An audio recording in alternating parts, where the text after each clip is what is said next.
அல்லாஹ்வை விட உங்களுக்கு இந்த சினிமாக்களும் இந்த சீரியல்களும் அல்லது இந்த நாடக இந்த விளையாட்டுகளும் அல்லது உங்களுடைய கல்லூரியும் முக்கியமா?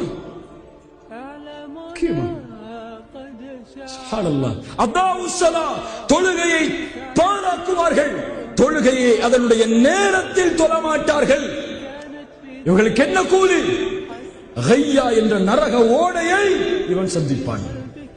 தொழுகையை நேரம் தவறி தொழுபவர்களே நாளை மறுமையில் நரக வேதனையில் உச்சியில் இருப்பார்கள் என்றால் தொழுகையை தவறவிடுபவர்கள். தொழுகை ஏதோ கடமை அல்ல, தொழுகை இறைவனுக்கு தேவை அல்ல. நீ செய்யக்கூடிய சுஜூதோ ருக்குவோ கியாமோ ரப்புக்கு தேவை கிடையாது. அதை வைத்து இறைவன் என்ன செய்ய போகிறான்?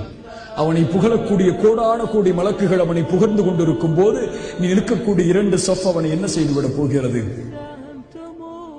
அது உனக்கு, உன் வாழ்க்கைக்கு, உன் வாழ்க்கையின் வெற்றிக்கு, உன் குறிக்கோளை அடைவதற்கு, உன் லட்சியத்தை அடைவதற்கு நீ எடுத்துக்கொள்ள வேண்டிய மிகப்பெரிய மருந்து, ஆயுதம். அஸ்ஸலாஹ் ஃபஸ்தஈனு பிஸ்ஸப்ரி வஸ்ஸலாஹ். தொழுகையை கொண்டும் பொறுமையை கொண்டும் உதவி தேடுங்கள்.